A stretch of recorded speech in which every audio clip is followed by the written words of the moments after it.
Hi, I'm Dr. Zeppelin here at Chiropractic, and today we're going to be talking to you about neck pain.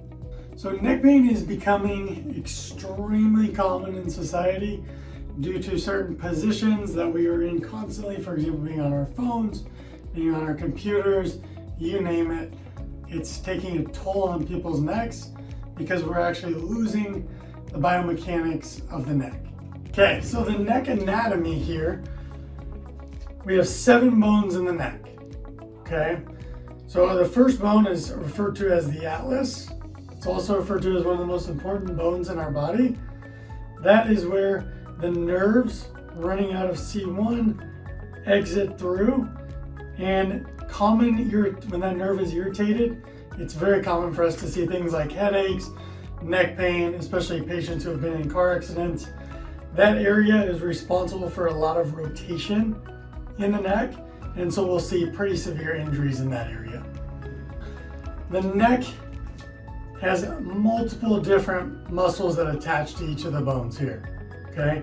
So one thing we can be dealing with is a muscle strain.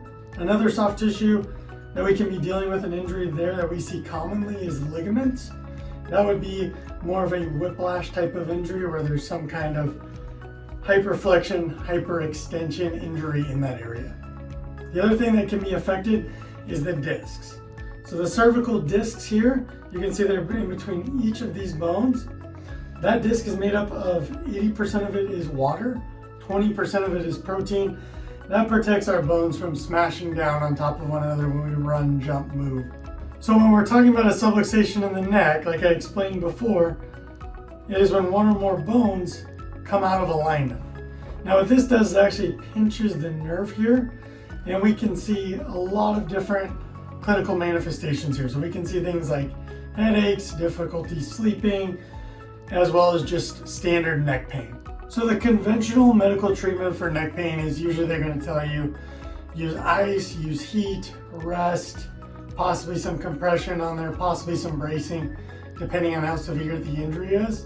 On top of that, they may put you on a muscle relaxer.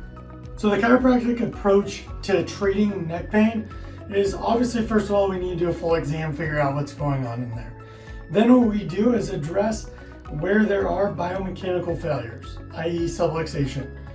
Because without us getting the pressure off that nerve, we could always do blanket methods like having someone take Advil or take ibuprofen, but will it ever get to the root of why that nerve is being pinched? That's how we differ, and that we want to make sure that spine is fully functioning how it should, so we're not dealing with pain or dysfunction.